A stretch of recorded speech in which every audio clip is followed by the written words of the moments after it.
Okay, hello everybody. This is Marty O'Donnell, and you are watching the Marty O'Donnell Show. As you already know, my guest today is very special because it is the first time on this show that I'm sort of breaking away officially from my comfort zone, which is talking to my old developer friends about the games I made, basically Halo.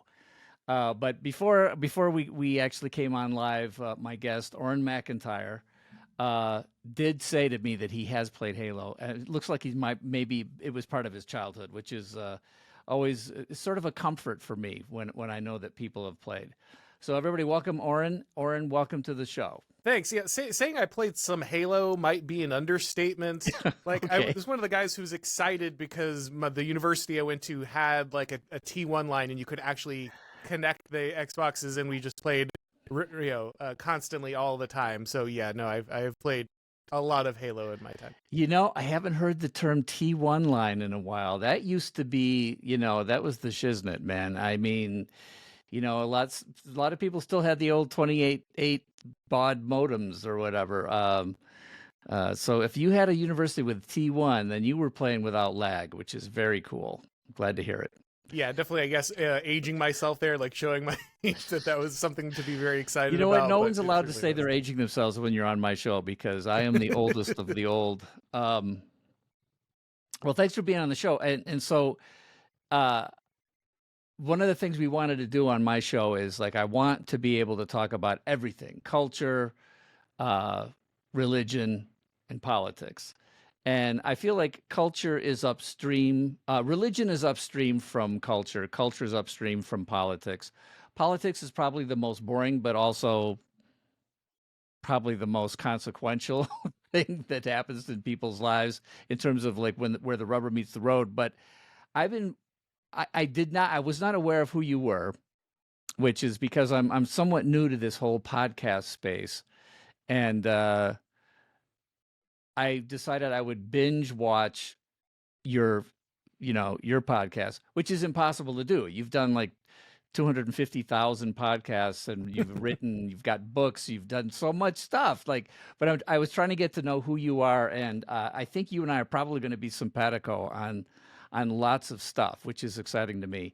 But we're going to sort of talk. We're going to move off of Halo, and we're going to talk about. Other than the fact that I know you like the original Halo 1 pistol, is that correct? Yes, yeah. Okay, well. And for the record, Forerunners are human, just in case you were wondering. We'll just get that out of the way. Get that clarified. But I want to talk about culture and politics, religion and politics, the two sort of verboten things. But that's where you make your living, right? I mean, that's you. Am I right? I mean, you talk mostly about politics and religion, which I think is pretty cool. Yeah, I mean, I didn't mean to talk a lot about religion, but it's one of those scenarios where it's becoming impossible to notice that politics has been heavily influenced by our spiritual beliefs, right? Whether they're traditionally religious or whether we look at something like wokeness as kind of a filler religion, something that replaced religion in the public square. And so ultimately I've found myself more and more drawn into those discussions because political theology really does help to define the way that we understand how government works and the way it should be implemented in our daily lives. Yeah, and to me, the reason I use the term religion, I was thinking at first maybe not using the term religion because it's so, loaded with problems in terms of the way people think of it. But I'm determined to bring religion back as a term and, rid it of all of its baggage. There was a point where I would say stuff like spiritual journey and like sort of soft, fluffy things. And because a lot of people say, well, I don't really like organized religion, but, I'm on a spiritual journey. And it's like, well, okay, that's fine. But like, I came back. Well, I didn't actually come back to the Catholic Church. Was Protestant my whole life. Graduated from Wheaton College, but 4 years ago, mostly because of my wife, she decided to go through RCIA a few years ago, almost 10 years ago now, and then I finally decided I better catch up with her. So I took RCIA. It was a 2-year course, which I was sort of surprised by. My church. I'm like, hey, look, I've graduated from Wheaton College. I know the drill. I was a Bible quizzer when I was a kid. Like, I've been a Christian my whole life. I was baptized. So there's got to be some sort of, you know, shortcut I can get to become Catholic. And they were like, yeah, 2 years. So I didn't get typical Catholic church. I found is like, no, these are the rules and this is what you're going to do. We can forgive you for everything, but like you're still going to follow these particular rules. So I had a 2 year course, which by the way, I really, really enjoyed. I got a lot out of it. So now I've been a Catholic for the last 4 years. Which it's funny. Am I wrong in assuming you're Catholic, or are you just know about all the Catholic stuff? Yeah, most people assume I am Catholic, because I do speak a lot about Catholic philosophers. I use a lot of Joseph de Maistre or Bertrand de Juvenal, a lot of guys who draw pretty heavily from Catholic theology, but I am myself Southern Baptist. Oh, excellent. Okay, well, I can talk to you about that. Considering the fact that I spent time at the Billy Graham Center at Wheaton, so I'm not sure what was he officially Southern Baptist? What was Billy? Sure. I off the top of my head, I don't know. I Okay, kind of well, he's assume as certainly much, but before your time. I know that, but I did actually see Billy Graham Crusade when I was very young. oh, But really? yeah, Oh, how yeah, one of his fascinating. last ones, I think. Really, he came through Tampa when I was in Florida. Okay. Well, yeah, I was. So one of the other things I wanted to sort of run by you is the fact that, like, I'm not sure if you know this, but I've actually announced that I'm running for Congress. Did you Oh, know that okay. No, Yeah. I didn't know. So I'll be running for Congress in Las Vegas, District 3, and I this is my second time. A year ago, I jumped into the primary here, really, really late, and didn't succeed. I got like 22% of the vote and there were, four candidates that split the vote. I didn't like the person who ended up running, and he ended up not winning against the Democrat. But in this district, and this is the district I've lived for the last 4 years, and my three grandsons have been born here. Um, Trump won.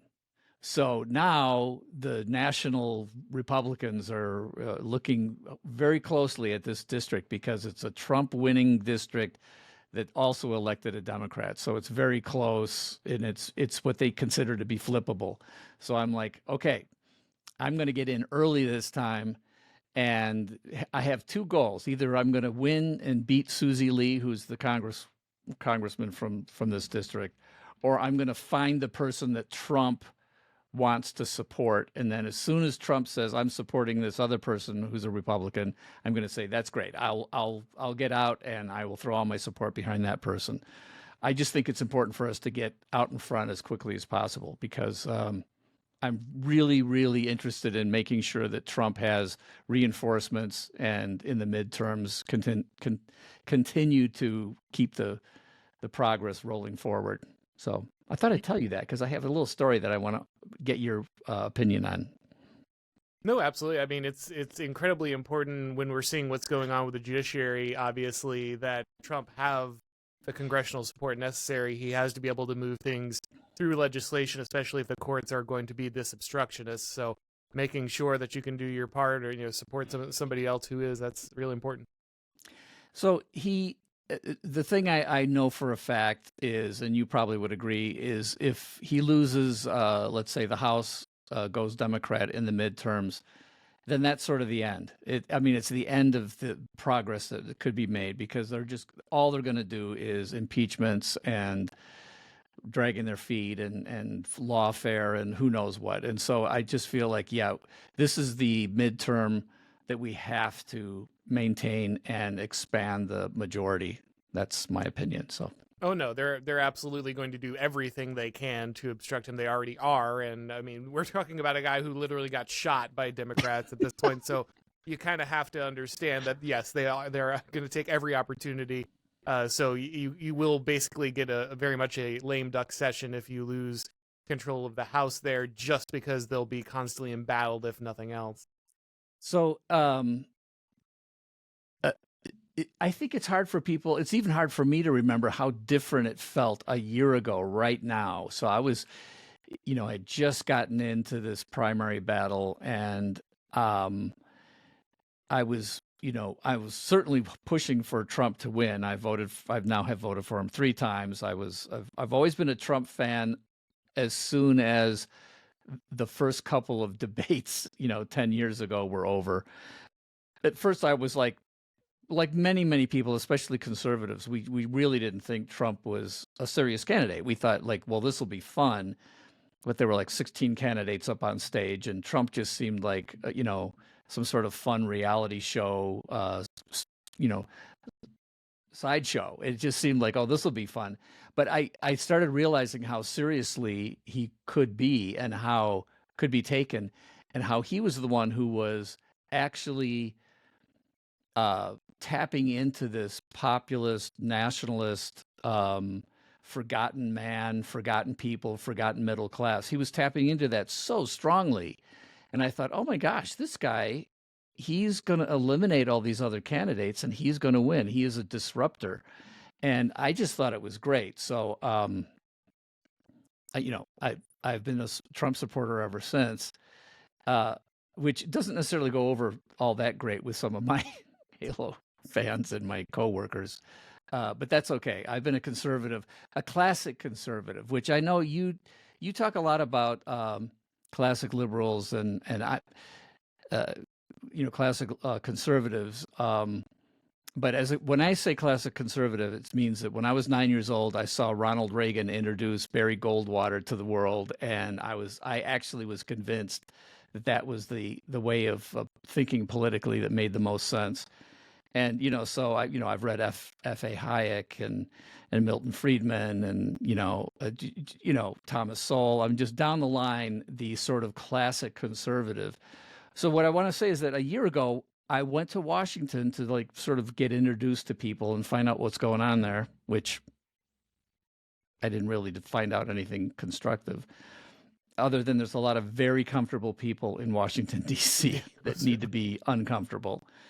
But for example, I went to the Heritage Foundation and I got to speak at the luncheon. And as I was there in front of these people, it was sort of like, what can I say to make them understand what my philosophy of Congress is, and my personal philosophy of politics? And I said, it's time to take the ring of power and throw it into the fires of Mount Doom. And I got like a little smattering of applause, and people, half the room sort of understood what I was saying. But I remember thinking, well, man, there's probably no chance Trump's really going to win.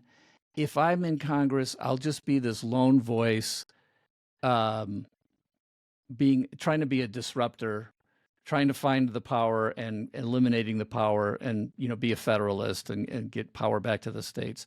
But I thought, I'll just be one congressman out of a gazillion, and all I can do is just sort of disrupt this or try to put a barrier in front of this relentless, Democrat, postmodern, woke agenda that's moving towards this horrible authoritarian wokeness. So I was pretty depressed.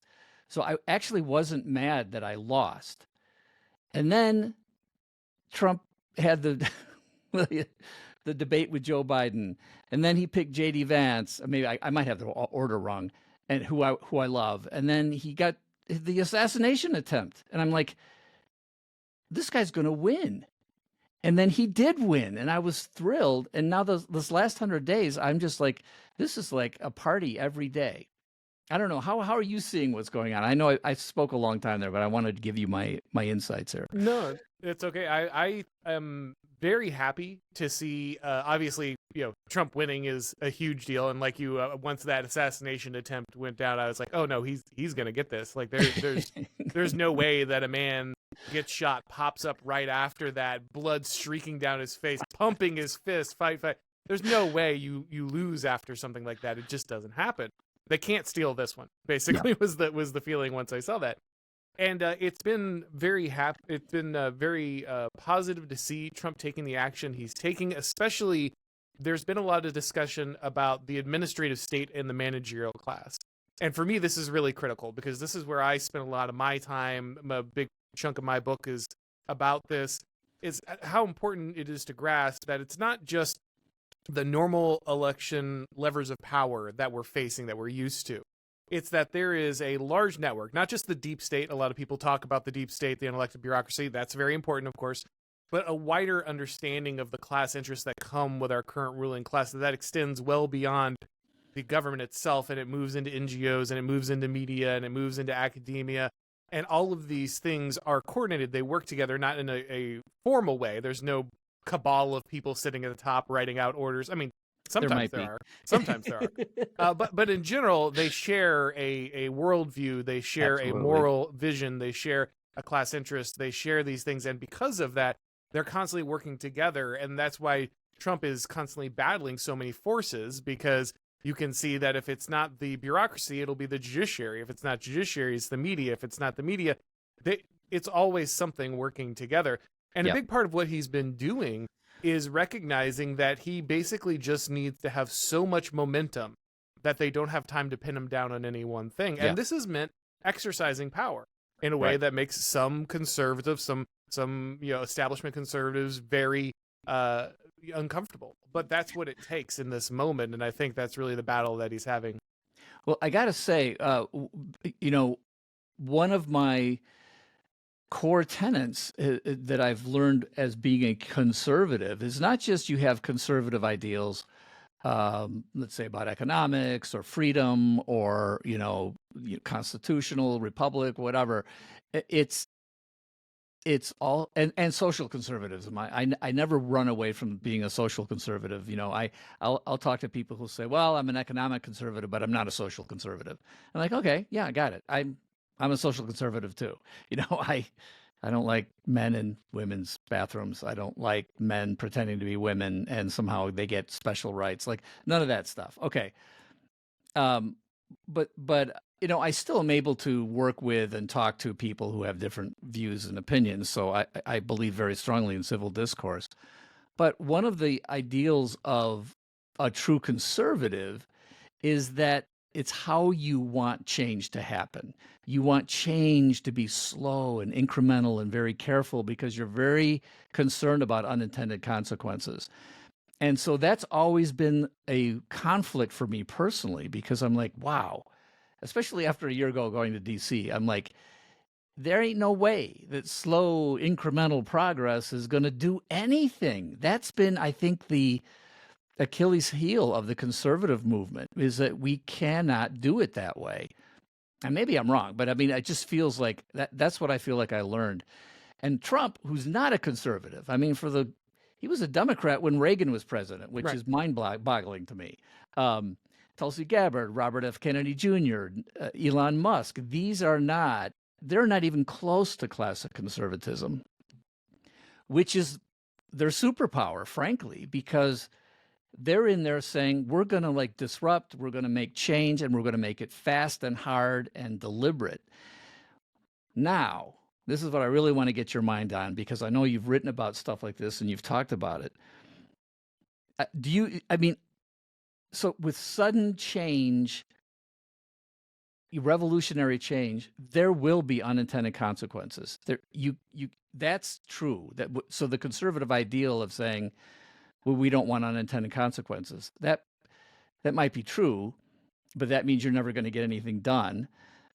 So I feel like with the unintended consequences, we need some backfilling. We need some people who can identify that stuff and say, okay, what are we going to do to fix some of the things we didn't intend to have happen? And I think my number one sort of existential fear here is something that you talked about, which is institutional trust. And the fact that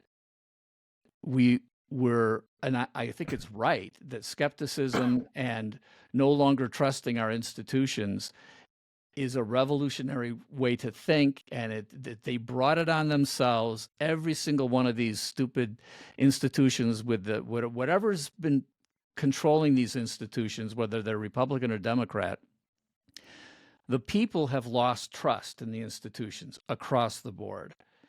And I actually think that's a scary thing. Even though I think it's necessary, it's scary because, well, I'll explain. Tell me what do you think about what I'm saying so far? Like, is that do you're where are you on that? Oh no. So institutions Yeah. are what allows you to scale society. Right. So an institution and the attempt to conserve things, the actual conservatism in conservatism, is not about ideology. It's Right. about conserving a way of life, a understanding of a people. Right. It's not just we are principles. We have principles, but we are not just principles. Those principles emanate from our way of being, our tradition, our religion, our moral vision, our collective understanding of what freedom and the good is. And so the purpose of institutions is to allow that to scale up to the point where you can have it higher and higher in civilization. You can take in people who maybe don't natively have those beliefs or natively have that background. They can be assimilated, they can join, they can understand.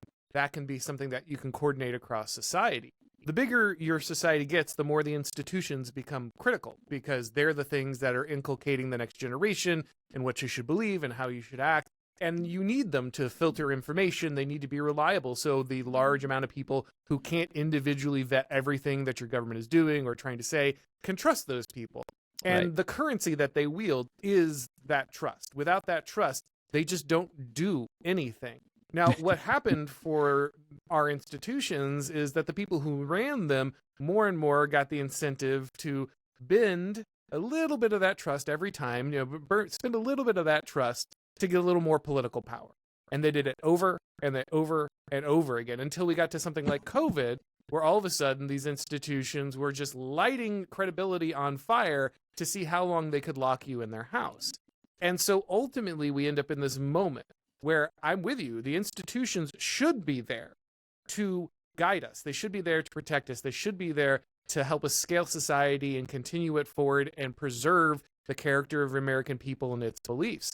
But if that's not what they're doing anymore, if the institutions instead are preserving a different system, if the things that we believed in have been hollowed out and replaced in those institutions by something very different, progressive secular humanism, if that becomes the core philosophy and the core belief that the institutions are now conserving, then they are no longer conserving us. They are conserving someone else's power. And so in that moment, even though it's very scary, as you point out, because institutions are critical for a mass society, in that moment, if you continue and you don't make any changes to those institutions and you continue to trust those institutions, even when they've proven themselves to be untrustworthy and destructive, then you're just signing up for suicide of your nation. Yeah, so I 100% agree with what you're saying, and I obviously. So let's just take a side track here for a second. You're obviously very well spoken and you're well read. So what's your educational background? What did you do? I have a bachelor's from a party school in Florida. That's perfect. Okay. Yeah, no, with the T1 line and played Halo. Exactly. I love it. Okay. There's a reason that I didn't go to a big law school. No, I very strangely had a circuitous route to this. I came out of school with a bachelor's in political science. I worked on a few campaigns. Worked in government a little bit. Ended up becoming a teacher, and then through a very strange series of events, became a political reporter in my hometown. And that kind of set me more on this path. I got familiar with the press. I got familiar with the process. I was standing in press gaggles as reporters were changing literally what our governor said about President Trump in real time in an effort to manufacture stories. And I'm like, wait, politics does not work the way that I learned it. No one teaches you about that in your political science course. Sure. And so, especially when COVID came around, I really got interested in like what was going on, because I had grown up as a talk radio conservative. Constitution, Bill of Rights, it's going to protect us all. Tyranny will never come. We got the Second Amendment. That's what it's for, right? Right. Yeah. And then COVID took the mask fell off during literally the mask fell off. Yes. Right. and so that really got me to start reading a lot of political theory. And that's kind of what I've become known for is I kind of took some of those teaching and reporting skills and used them to translate political theory into things that are a little more applicable to what's going on today. And so that's kind of how I ended up where I am now. So you're sort of an autodidact then when it comes to to this particular area. Well, so And I know that you're a fan of like storytelling and Tolkien and stuff like that. The thing that concerns me and the way back that I see for us is, and this is why I think that I might actually be useful in Congress, because I've spent my entire career as a creative person doing creative things, and I'm not a lawyer, which is at this moment I think a huge plus. And one of my mottos is, for Congress is less lawyers, more composers. I think that would be good. So it's not actually, I don't think that's resonating that well, but we'll see what happens. But what I want to say is that the interesting thing to me about like an author like C.S. Lewis. C.S. Lewis was a great debater. He was he was an apologist. Um, he was just an amazing person, and he could just about out talk anybody.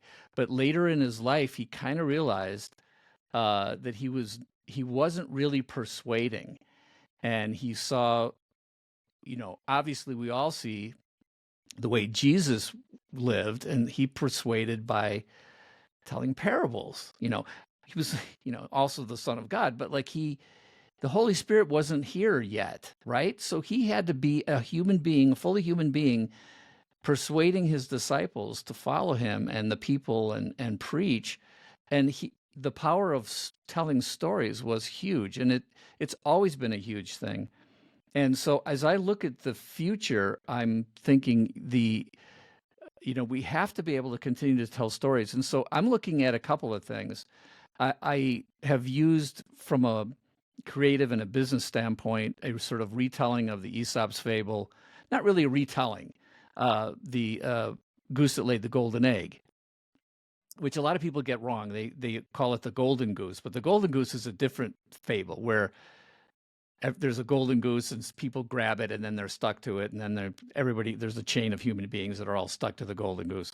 The goose that lays the golden egg is a regular old goose that happens to be laying golden eggs. And the traditional moral of that story is greed destroys the source of wealth, or greed is, destructive, or short-term thinking, will destroy long-term prosperity, whatever. Those seem like sort of boring, kind of too on the nose moral to the story for me. I like to look at sort of a positive way of, maybe sort of a corollary moral to the story, which is, if you want more golden eggs, be nice to the goose. And that applies especially to business, where I've seen it happen, where corporations will see the golden egg as the most important thing. And so they'll just try to duplicate the golden egg, and they'll actually be mean to the goose being the team that created the golden egg.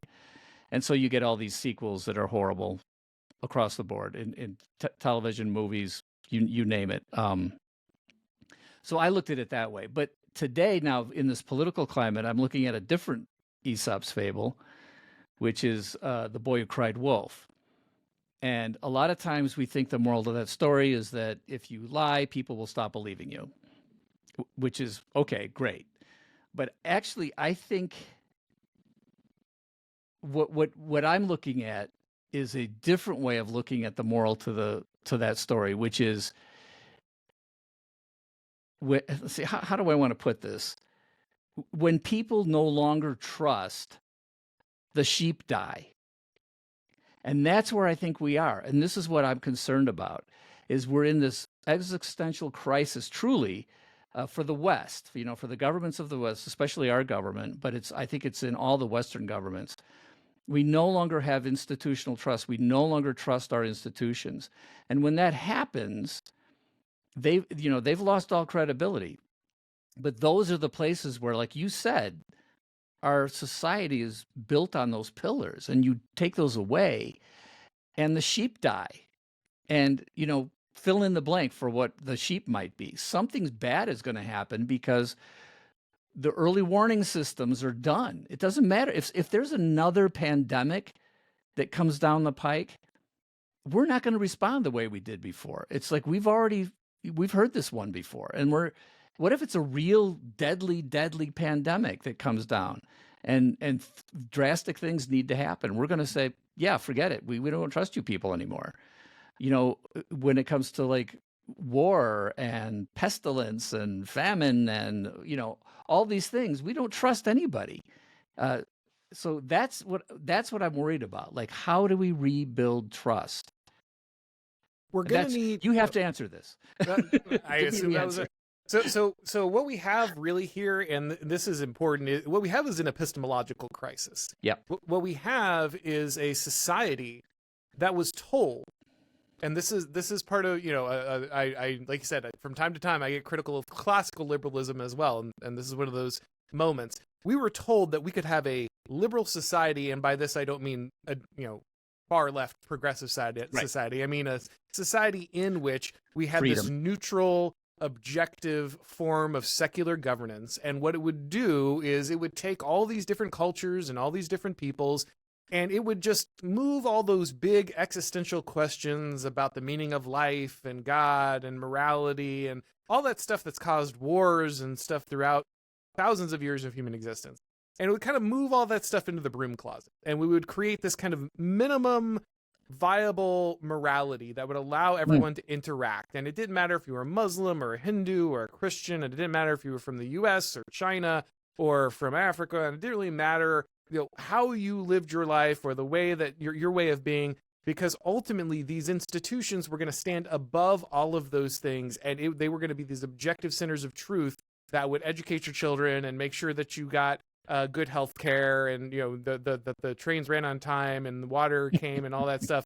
And ultimately that was what was going to solve the problem of like social conflict. We were actually going to basically get rid of politics from the political. Right.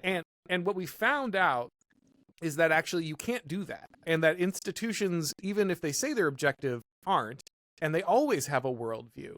And so even the things that are supposed to be the most objective, things like medical institutions that would decide whether you live or die, they will lie to you just to advance their worldview and their power if that is in conflict.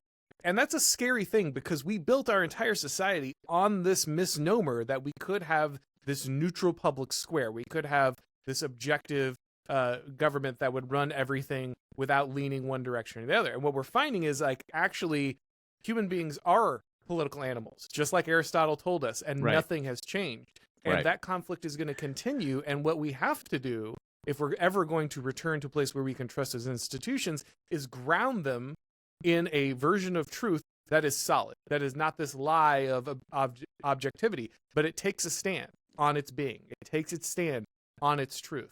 And that is something that is very difficult for both the left and the right to deal with, because we have fundamentally different understandings of truth at this moment. Right. Well, it's interesting. I was watching your analysis of the Douglas Murray, Joe Rogan. I forget the comedian's name. Dave Smith. Dave Smith. Yeah. Which I thought was fascinating, because I'm a fan of Douglas Murray and his books on the decline of the West and all those things. But I think you identified some sort of the fatal flaw, which is this hangover of trying to keep the class of experts still in control of things. And that ship has sailed. We don't care about people's credentials anymore. I'm thrilled. I have my master's degree, by the way, from USC. So, you and your party school bachelor's degree, I'm obviously superior. But see, those days are gone. We're like, nobody cares about that anymore, including me. And actually, I almost have never cared about it, especially in the creative side of things. I've seen the power of people's, I guess you could call it common sense. Maybe you could call it intuition. Working with somebody like Paul McCartney, like he wore it as a badge of honor that he, never formally studied music and couldn't read music. And well, who's going to argue with Paul McCartney? Yeah, you're an amazing composer. You write amazing music. Your instincts are insane. Maybe any sort of formal education would have somehow ruined him. So I get the two sides, but I still see, especially on both the left and the right, is like, name your sources. We're going to vet your stuff. Like, where are you getting your information from? What are these facts? And I'm feeling more and more like that doesn't matter. You can have your research bibliography all you want, and all they're going to do is say, oh, well, you're getting it all from the wrong places, right? It's like that search for truth is at the core of this whole thing. Yeah, again, it really comes from where does truth emanate from, right? What is the source of truth? And that is something that we have lost, that foundation is lost. And that becomes very difficult because, as you say, now every discussion is just people throwing resumes or throwing studies at each other, and they immediately discount each other's study and oh, but this book there and that book there. You've completely lost this. There's a fantastic philosopher, Auron MacIntyre, doesn't another Catholic thinker, no relation here. But he has a book After Virtue, and his first chapter is one of the best chapters I've ever read in a piece of philosophy. And he says, imagine there is this crisis, right? There's this post-apocalyptic world, and everything falls apart, and you try to kind of return back to society, and as you do so, they've wiped out all of the science, like all the science is gone, but people still use scientific terms as if they knew what they meant. So like people walk around saying, photon and photosynthesis and these things as if they know the words, but they have no context. They've never read the text. They don't have anything. And he says, this is basically the condition of our moral discourse. We are all using words that we do not have a foundation for. We don't have a context for. We say things like, I have rights. I want justice. But what that means to us is radically different than the original meaning of those words, in the way that someone calling a rock photosynthesis is radically different from what science actually means. And this is really the foundation of our core problem, because the left and right, and often sometimes even people inside the right or inside the left, when they're talking to each other, just do not have that common moral foundation. And so any discussion about the good and what the country should be and what justice should be no longer has that shared ideal.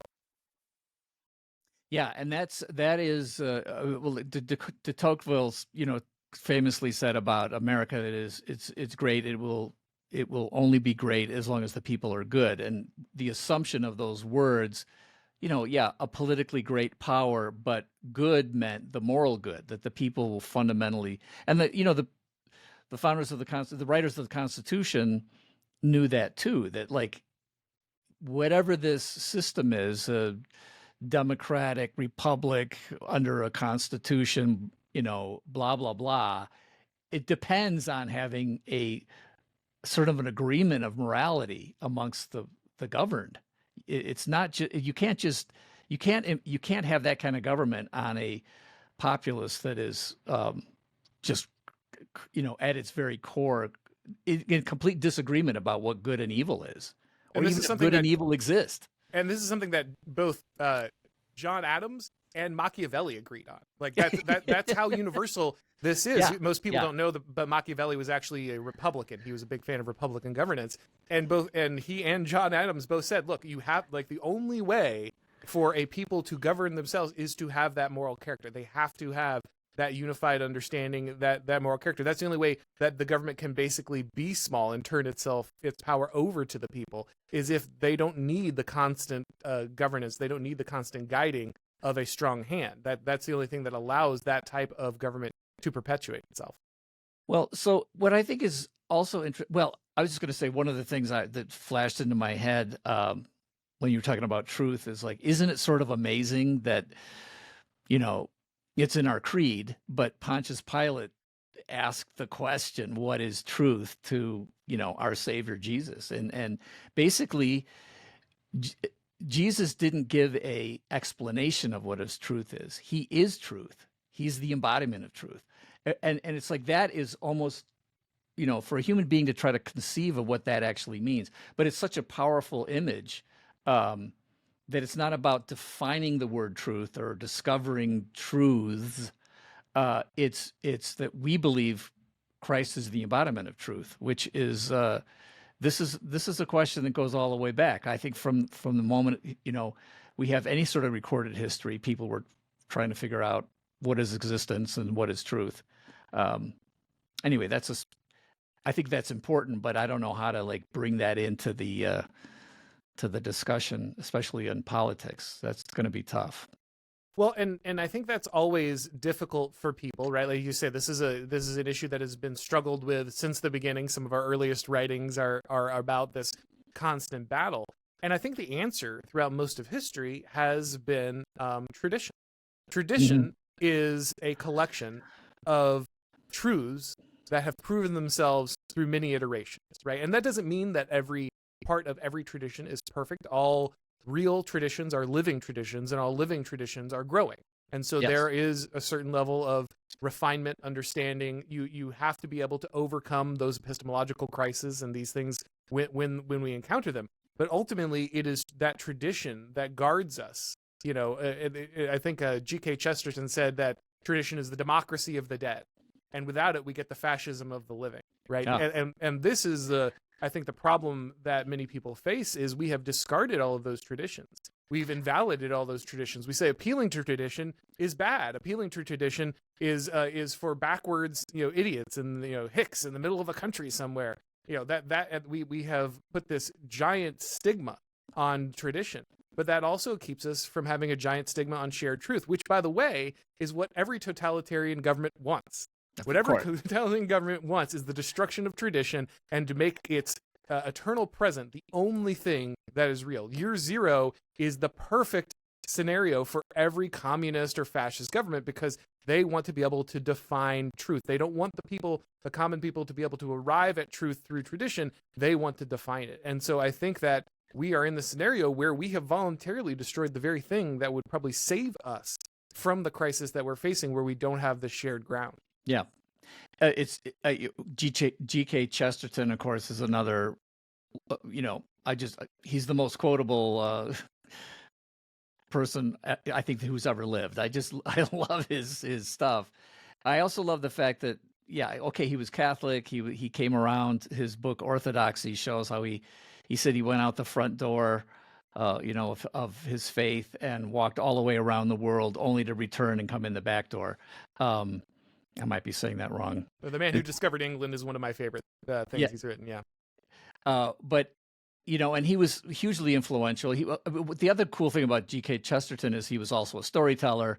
He influenced, some of my favorite authors in the 20th century, like Lewis and Tolkien, and others, of course. And the way you described the respect of tradition is really a big part of why I decided to.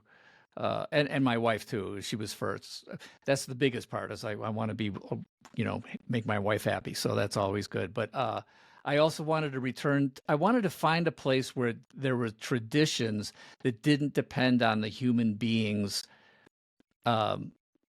spouting them or controlling them, or the people in the church. As much as I believe that all human beings are eternal, like I don't want to be controlled by a bunch of people who I know are fallen human beings, right? So when I started seeing different Protestant denominations actually start moving away from the core principles of Christianity, I'm like, well, where can I go? And there was the Catholic Church. It's like its doctrines haven't changed. Thankfully, it's really hard to change the fundamental doctrines of the Catholic Church over 2,000 years. So at least it's a super slow change, and it is it has 2,000 years of tradition that you can at least look at and understand why these things are going. So you don't have to get, like, for me, I don't have to sit in a service, worship service, and start complaining about the music or the preacher or all these little details that I tended to do when I was in the Protestant church. So that's just an aside. That's who knows? I might end up being Greek Orthodox before I die. So I don't know, which I think is even more tradition. I don't even know.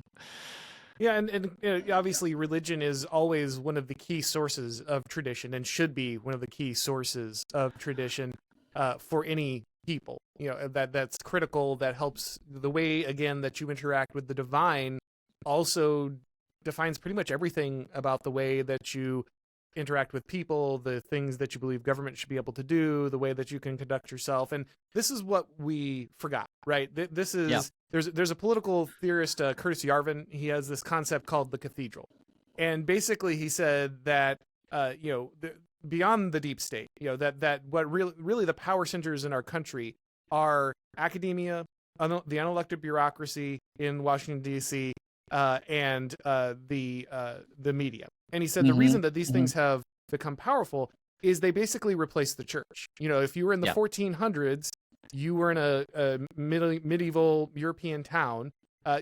Everyone would speak the same language. They would go to church at the same time. They would have the same expectations for marriages and business and all these things. And you wouldn't walk in there and say, "Oh, well, there's some kind of conspiracy going on in this town." You just recognize that everybody's Christian, and they go to the cathedral, and the cathedral, lets them know the way that they should live their lives and the context in which and values in which they should be making all of their determinations. And what we did is we basically scaled up and reconstituted the cathedral in a secular manner in the United States and the wider Western world. We allowed these institutions and these narrative structures to come and define our morality in the way that we actually live our lives. And so we adopted a new religion without really knowing it. Many people will still call themselves Christian or something else, but when you actually say what they expect from other people, the way they interact with them, the way they expect them to live their lives, with the expectations they have are really from the secular cathedral, not anything that's religious. And I think when I look at there's my dog, sorry about that. When I look at history, and especially like the change from the medieval time period, and then the Age of Reason, that's a sort of uniquely Western phenomenon that happened, and that sort of skepticism that comes from science and the Age of Reason and testing and all that stuff, that's so much a part of who we are culturally. So when I think of East and West, I'm talking that way, like Eastern. I have a good friend who is a composer who is from Hong Kong, and he grew up in an American school, and you would think because of all of his American sort of cultural influences that he's an American kid, but he's very much in the East tradition. So I had taught him for a while music composition. So he calls me I'm his mentor. And so when I went to Hong Kong to see him have a premiere for a symphony, I got to go to this dinner, and I was sitting in this position of honor at this table, and he says, "Marty, I'm introducing you as my mentor." And I'm like, "Oh, you don't have to do that." He goes, "No, you're my mentor. Like, don't make fun of this. Don't minimize that." I'm like, "Okay, I'm your mentor." But that sort of respect for tradition and for elders, and that real respect that is just so much a part of Eastern culture. The West is sort of like, "Oh yeah, who died and made you boss? Like, I don't have to do it your way. I'm going to do it my way." And we have this sort of, deconstructionist attitude about everything. And so this new skeptical dismantling of the current cultural elite, ruling elite, is kind of appealing to me and appealing to people in the West. But I think, how do we balance that with this respect for tradition, not throwing everything out? And because the unintended consequences where the sheep die is going to happen. I'm convinced something like this is going to happen because we are in such a moment of, I don't want to use the term chaos because the Democrats have been saying chaos forever, but there is a definite, this is going to be a period of chaotic stuff, and I don't know what's going to happen. But how do there's something about the East and its respect for tradition and for masters and for mentorship and for learning, and they just respect it because it came before and it's proven. Like, how do we balance those two things? You're right to point out the cultural zeitgeist there. Like the cultural Dasein is really important. And in the East, you tend to have this God emperor mentality, right? Yeah. Like that tends to be more the understanding of how that works. As where you look at something in the West, and even when we had monarchies, you have a French monarchy that's a little more absolutist, but in the Anglo tradition, it's always a limited monarchy, right? Like Right. the Magna Carta, Magna these Carta, things. right. It's always about, yes, there might be a hierarchy, but that hierarchy is still itself subsumed into something else. There's still Right. a higher power that it owes its allegiance to. And so I think that that's a positive aspect of the West. I think that's one of the reasons that the West was able to make leaps and bounds ahead when other Eastern cultures were still stuck in the mire. I mean, we like the look of like samurais and stuff because they look awesome.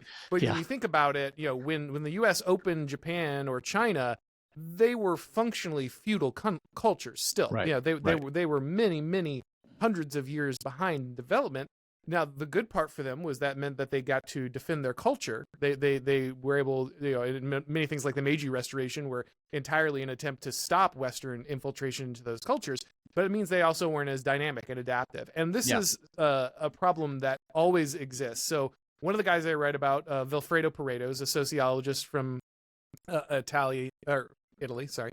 But he had this idea that there are different residues in every society, and the two dominant residues in the political caste are always the residue of the fox and the residue of the lion.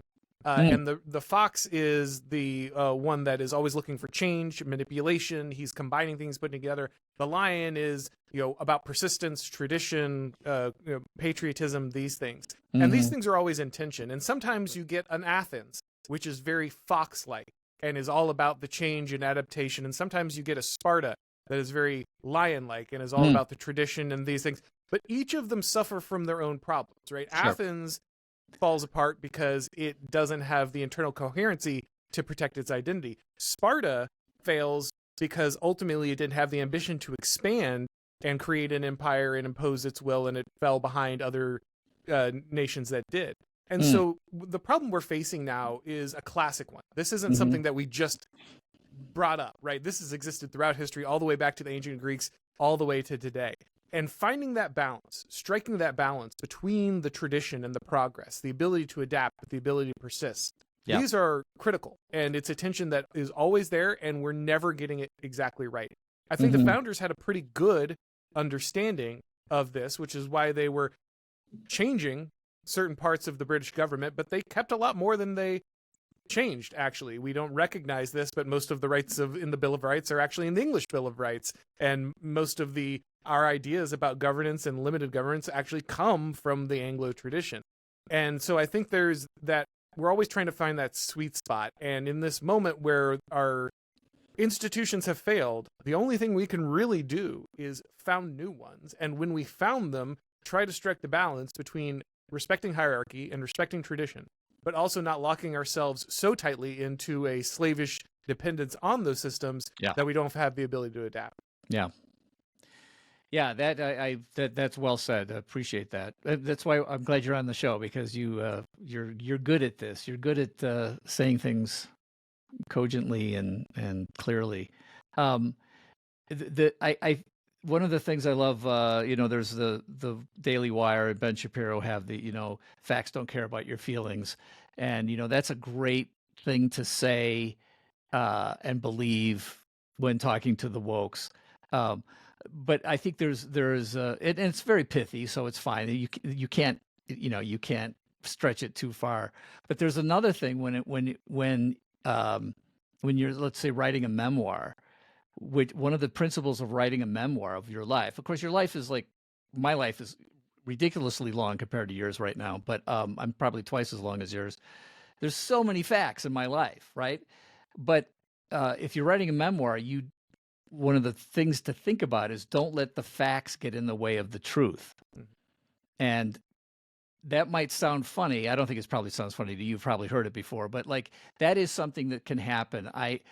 The truth is something that can be, yes, it's supported by facts, but there can be extraneous facts that don't help support it, or facts that actually kind of don't help it at all, but are still those facts are real.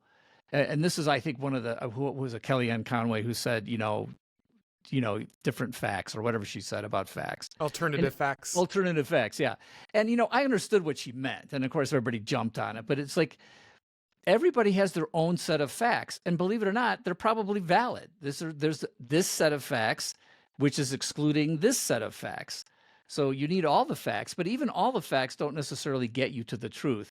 And so, yeah, I think that's the universal struggle. The other one I like is just talking about history is C.S. Lewis talks about chronological snobbery. I'm not sure if you got that from somebody else, but like, well, today in the modern world, we've learned all these things. And I'm like, no, these questions, these are the same exact questions. The tension that you're talking about, the fox and the lion tension and all of these tensions, they've been there since the beginning and they will not go away.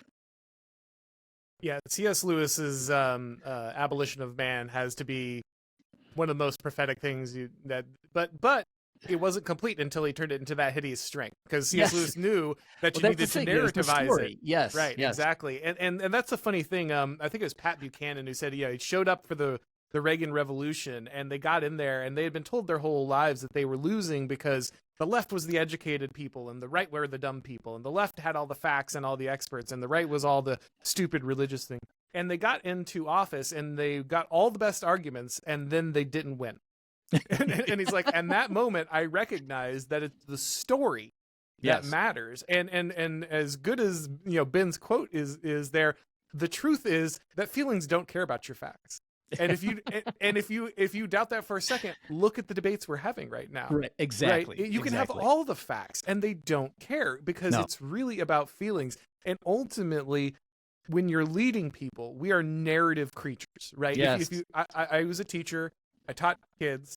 And the first thing you learn when you're teaching kids is you sometimes have to teach them the low resolution version of something that is incorrect in some way before you can teach them the high resolution version of something that is actually true.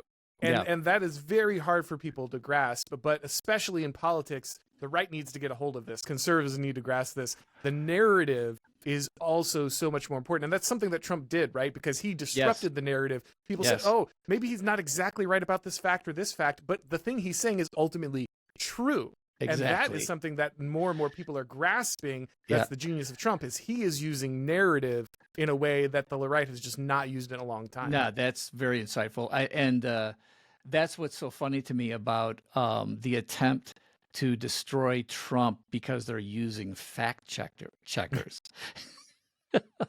And it's like, yeah, keep doing that. That's fine. Go ahead. But that's not what people are not listening to Trump and even remembering the facts that he's saying. They remember the story that he's telling. And there's another guy. You know who Andrew Klavan is, right? Oh, sure. Okay. So Andrew is another guy who I think we're basically the same age, and he comes from storytelling and screenplay writing, and he lived in Hollywood area for a while, and he sort of finds himself now as a sort of a political pundit kind of guy. But I love his stuff because he really, really, really knows how important it is to tell stories, and the persuasiveness of stories.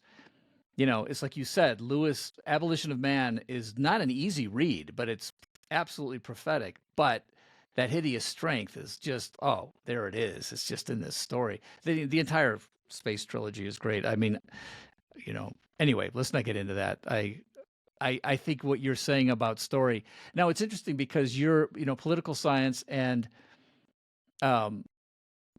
what I'm seeing is like, religion, our belief systems, epistemology and is upstream from culture, and culture is so, our storytelling in our culture is so corrupt right now, for a variety of reasons, and especially now that it's in so many instances it's trying to be used as a agenda-driven cudgel to make people fall in line with the accepted way of believing. And that seems to be just falling apart. People are like, no, that's not Star Wars. That's not Lord of the Rings. That's not Halo. You name it. It's like this. It's not being accepted anymore. And there is a upheaval happening in entertainment. You know, Disney, Snow White, like these things. The games that are coming out, the video game industry is going through a huge turnover of people and how things are made, which is great. I think this is what needs to happen because the storytelling in our Western culture has been severely damaged over the past couple of decades. No, I absolutely agree. I'm one of these people who has had all of my favorite things, just dragged through the mud. They haven't quite gotten to Warhammer 40K yet. That one's almost implicitly right wing, and they haven't quite figured out. But they're going to try to deconstruct it. And so many of us have gotten so fed up with people who are just obviously malicious with the properties we care about. It's not just that they don't know how to make something good. It's that they're actively making it bad because they know you love it, right? Right. Like, Absolutely. They want to punish you for having the temerity to love something genuinely and to invest in it. And they, we've got to make the new Chronicles of Narnia with Lady Aslan, stuff like this. And at some point, I pray that doesn't happen. It's just Meryl Streep is the voice of Aslan. It's like, oh, please, God, please, no. But you know what? The only way that anyone walks away from this, and this is what encourages me about all of this, including the whole disintermediation of these institutions and things. The thing that really encourages me through all of this is the only way that this gets solved is if we all collectively look at these people and say, you don't own this. I don't care if you paid for the rights to this. I don't care if you paid the Tolkien Society or whatever. I don't care. Yeah. This is not Lord of the Rings. This is not Chronicles of Narnia. This is not Halo, whatever. And then people go out and make their own things. And instead of just being consumers, we once again become producers of culture. And instead of just waiting for like this one storied class to produce the culture that we want, instead we become active participants yet again in the storytelling process. Yeah. And I think that's got to be true in art, and it's got to be true in all of our other institutions that are corrupt as well. Well, it's funny. I feel like we're in there's this cool agreement that's going on, out in the podcastosphere, whatever we call this, where traditional media is dead. We know it's dead. Nobody respects it. They're still shocked. They can't believe it's happening. Keith Olbermann, I see he just can't believe that nobody trusts him and his cohorts anymore.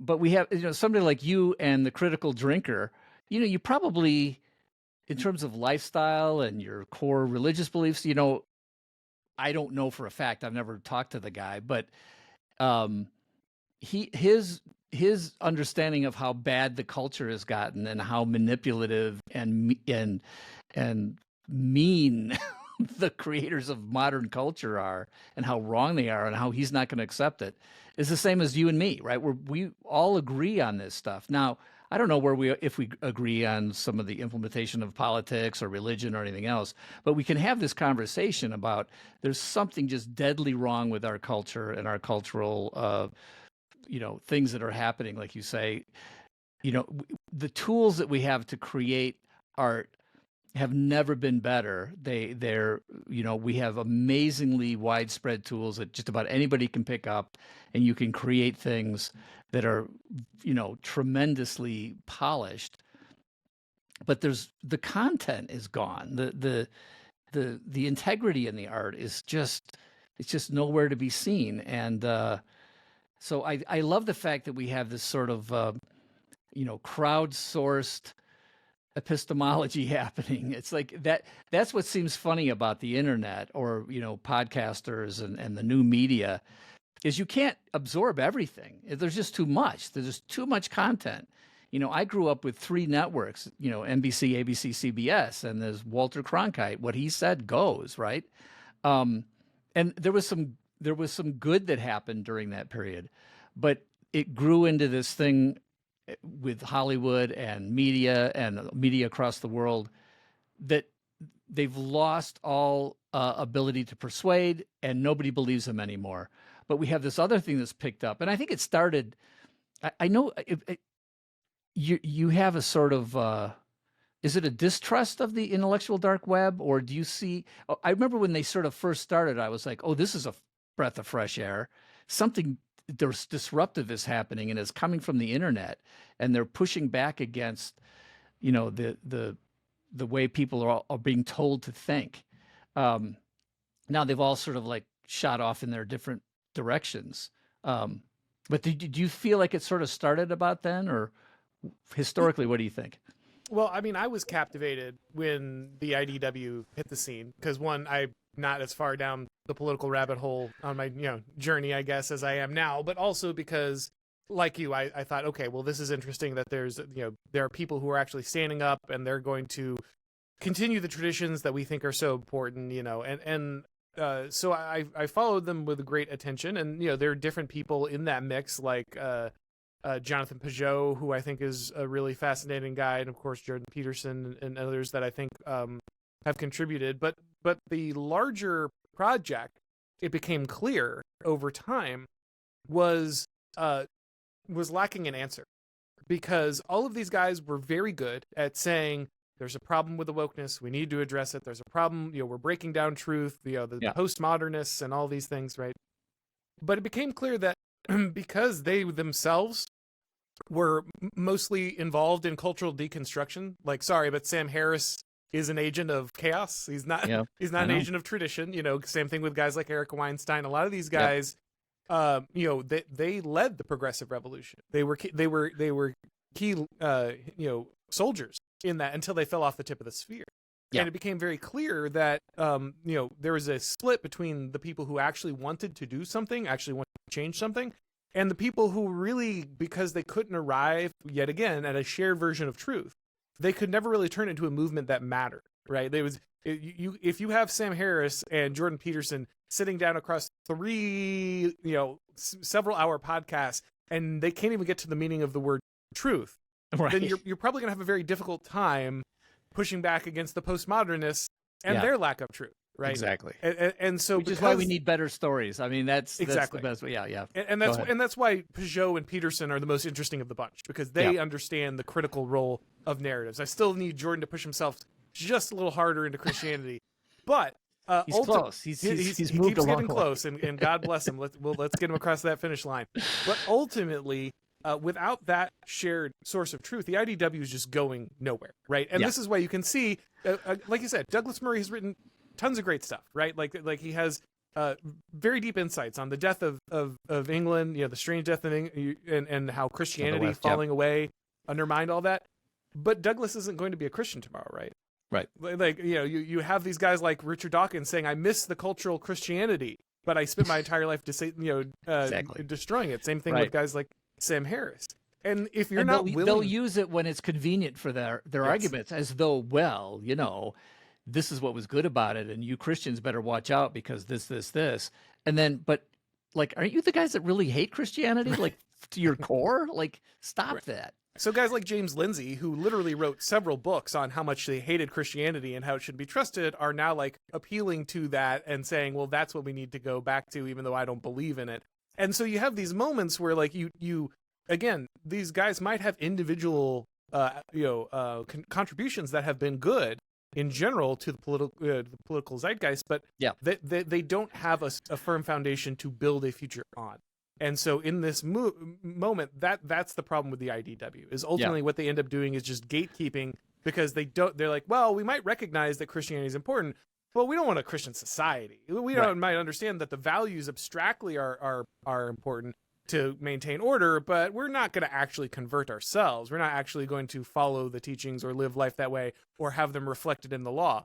And they don't really recognize, well, that's actually what makes it work. Right?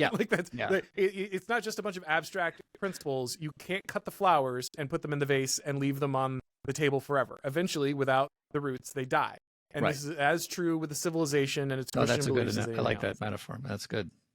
Yeah, and there's a young guy, Coleman Hughes. Have you seen any Coleman Hughes? I haven't seen his. No. Okay, he's a young Black intellectual.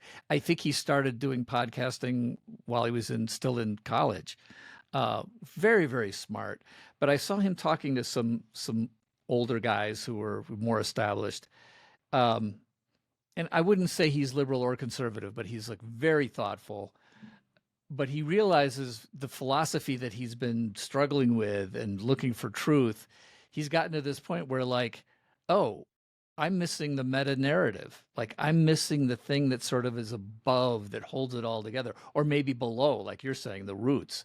He knows that's the part that's missing. I think I don't know where he is right now, but when I saw him sort of go, well, we don't have that meta narrative, and like the meta narrative, the true myth, as Tolkien and Lewis talk about, is Christianity. It started long ago with God's people of Israel and the Jews, and then all of our, Peter and Paul and Jesus, and they all come from they're all Jews, and then God revealed Himself in His Son, and that's a meta narrative that is the foundation for all of us, for humanity. And I think I heard you say something about being fully human. Did you say? Are you using that term sometime? Fully human? Is that something I heard you say? I'm sure I have, but I don't know the context on that one. But I agree with that. I have another good friend of mine. I don't know if you ever heard of Dick Staub. Have you heard of him? Okay. I'll send you a link. He's got a channel, but he was a radio talk show guy. He's a solid Christian guy. He had a talk show back in the 90s, and in early 2000s. He might have even started in the 80s, but he's got interviews with Norman Mailer and William F. Buckley, and he's just been with all the people who were happening back then. But that's one of the terms he likes to use a lot, is that we were intended to be fully human, and there's so many things in our society now that are telling us to be less than human. And I think that hideous strength that's all that's going on in there the whole time, and it's such a great story. Anyway, now that I brought up the Jewish question, I'm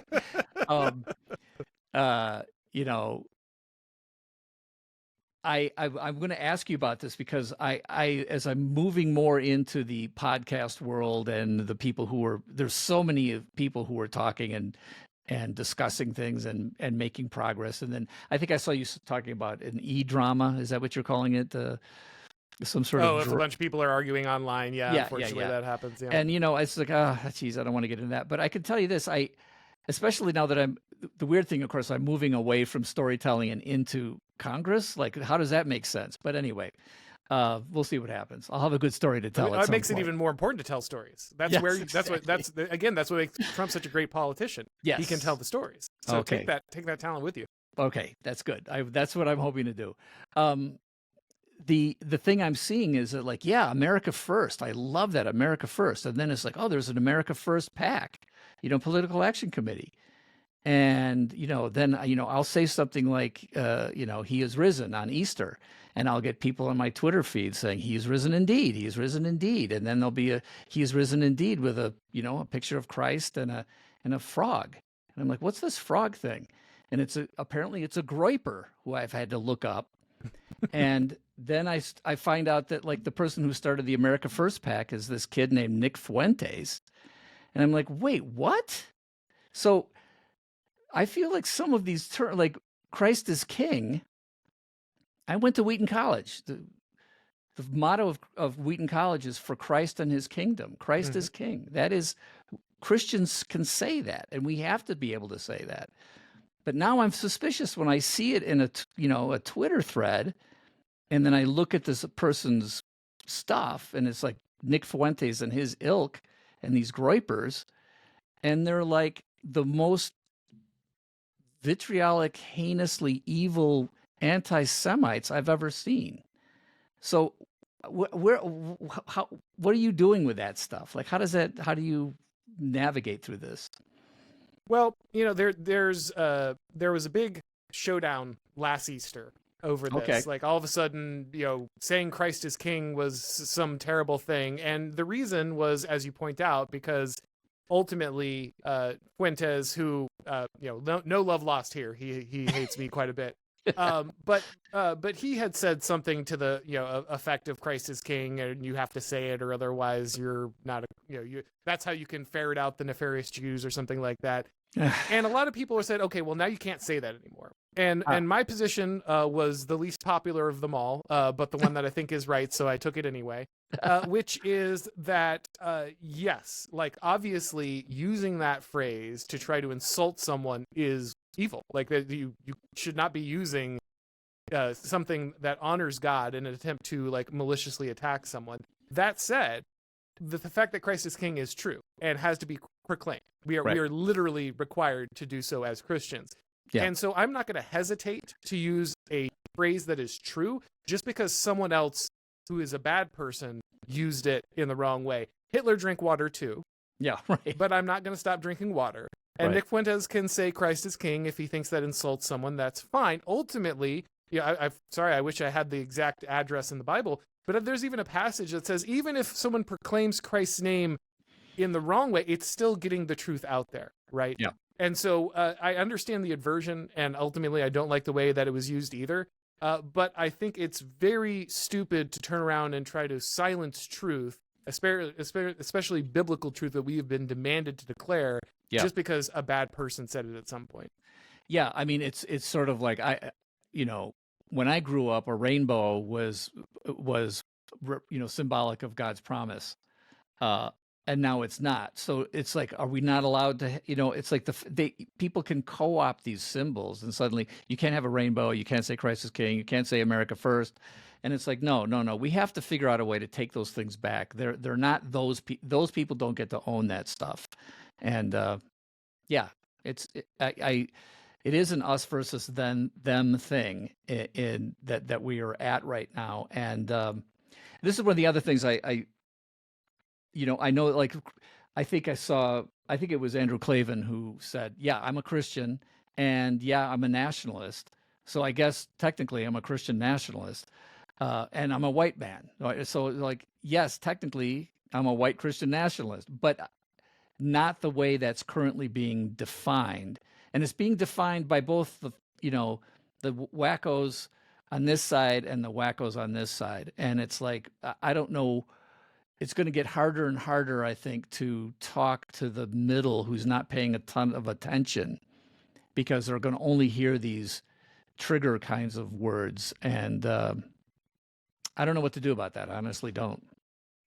Yeah, this is one of the reasons I'm not a big fan of the moniker Christian nationalism, though ultimately I agree with pretty much what the Christian nationalists believe, but it's just obviously a word that was manufactured by the media in order to kind of entrap them. But ultimately, I think the thing that you're pointing out there is this pull in both directions. And I run into this all the time on things like Israel, right? Sure. So for instance, I'm an American first nationalist. I think that Israel is a country that is valid, has a right to defend itself, should, do what it needs to do. But I just don't want to pay for it. I don't want to send money to them. I don't want to send troops to them. I wish them the best. But if I had my druthers, I would never hear about Israel or Palestine ever again. Right? Like, because I actually want to take care of my country, and I think that's where our focus should be. Now, for a guy like Nick Fuentes, that's not enough. I need like the destruction of Israel, right? Yeah. Like that's the only position. And then for other people who are very, very heavily invested in the nation state of Israel, they demand that you have this like fervent support for them, that every dollar and every troop goes out there, that we put ourselves on the line for them in every way. And my opinion is, no, there should be a middle ground. Like there should be a rational middle ground where we say that, no, obviously we don't need to destroy that country. It's a legitimate country. They need to be doing what they want to do. But we also don't need to send every dollar there or every troop there. That should be reasonable. But the two sides are pushing against that constantly. And what we get are only these extreme positions where it's either we have to be completely devoted to this foreign nation or we have to hate this foreign nation. Yes. When we should just be able to treat it like another foreign nation. And I think the same thing's true when it comes to like the Christ is king stuff. So, where I would, and this is good because you and I can be like sort of in this middle zone and actually have a civil conversation about it. I'm going to look at this maybe a little differently than you, and maybe we can persuade each other. For the most part, I agree with you. Where I disagree, I think, has to do with the sort of the uniqueness of the nation of Israel in my mind, and the fact that I grew up being born in 1955. Oh, I don't want to see a look on your face when you saw that. Which is only 10 years after the end of World War II, right? And so this is the Eisenhower era, and like it was a whole different thing. And that's how I grew up. But I grew up sort of when I learned about the Nazis and Hitler and the death camps and all of this stuff. I just had this. It was just part of my belief system and history that like, well, that will never happen again. That concept of anti-Semitism that's gone. And the increase in anti-Semitism is beyond explanation in my mind. The amount of anti-Semitism that I'm seeing in the world today, I don't believe is just a political thing. So I might disagree with you a little bit on that. If it was just another nation, I might believe that. But there's something unique about Israel that it's the only Western country in a region of the world that I think is, potentially as backwards as you can get in terms of the way the cultures are dealing with humanity and truth and everything else. And I know that sounds like a very harsh statement, but I think Israel is a place where the Western values and Judeo-Christianity, I mean, Christianity is in Israel also. The vitriolic destruction of a race of people and of the Jews, that hate against the Jews that we're seeing in our cultural institutions of higher learning, quote unquote. The explanation doesn't make sense to me that it's just some sort of a political difference of opinion. I feel like there's something evil, something spiritual, and it's in the Bible that this was going to happen to the Jews. That it's not a curse against the Jews that God is putting on them. It is a description of what is going to happen in our world because of the fallen nature of man and Satan and evil, that the Jews will be persecuted over and above other people. And so that's where I would probably take issue with you a little bit. Who knows? I mean, you might still end up saying, well, we'll send at least this much money. And I might go, well, that's still too much money. Who knows which way that goes when it comes down to the practical nature of it. But I do think it's important for us to look at that country and what's going on in that area, because I feel like it's leaking into every Western country where suddenly it's an acceptable way of thinking that you can just be hateful of Jews because they're Jews. Well, and that actually really boggles my mind. Well, I mean, I don't think anyone should engage in ethnic hatred of any kind, obviously. Like, that's just an unchristian behavior in general. That said, it's been institutionally required to hate white Europeans in most American institutions for quite a while now. Like, we literally had entire campaigns talking about the problem of whiteness. The oppressors? Is that what you're talking about? Right. And to be fair, that's also part of the narrative for Israel right now, right? Yes, they're the colonialist oppressors, right?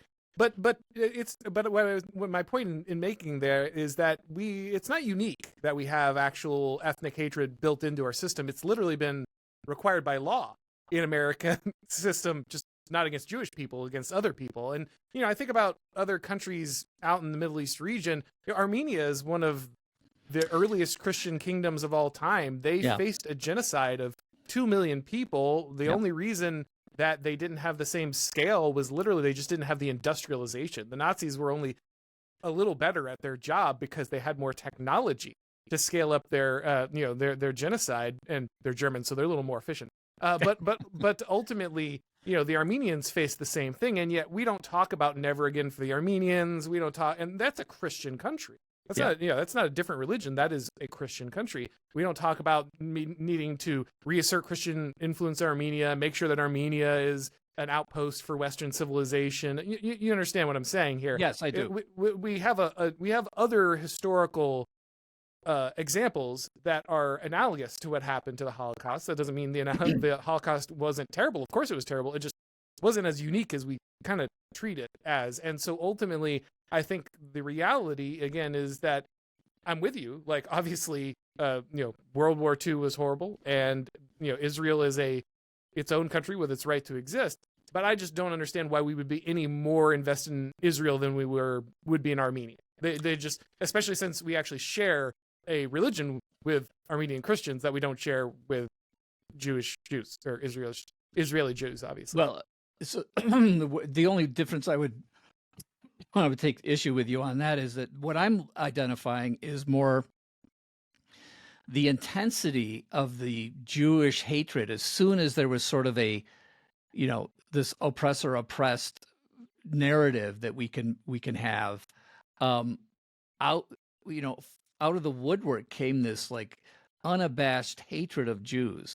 And there's hatred all around the world of Christians, and there's Christian martyrs in like all these countries, and you can see it, and it is a spiritual war. I truly believe it's spiritual warfare. But there is something, I think it's still incumbent upon us to say, wait, stop. There's ethnic hatred, but it's usually like, well, yeah, the Turks don't like the Armenians, but or the Greeks don't like or whoever that is. There are these things that have happened around the world forever, and tribal problems and stuff like that. But there is this millennium and long persecution of Jews. It's like it goes back as far as we can see, and I feel like it has an extra spiritual component to it that we have to be able to identify.